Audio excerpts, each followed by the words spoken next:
Bu günlərdə ən çox verilən sual Trampın sülh şurasının nə olduğu və Azərbaycanın ora daxil olmasının məqsədi ilə bağlıdır.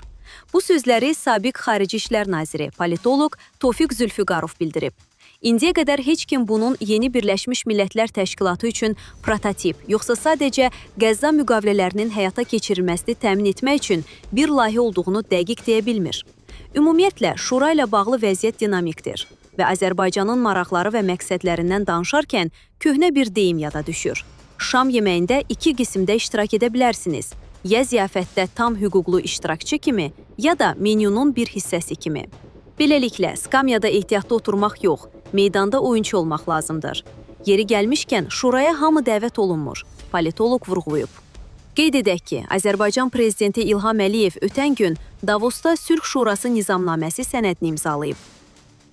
Dəyərli izləyicilər, ölkə və dünya gündəmi ilə bağlı xəbərlər təqdim etməyə davam edəcəyik. Öz fikirlərinizi şərh bölümündə qeyd etməyi unutmayın. Sağlıqla qalın.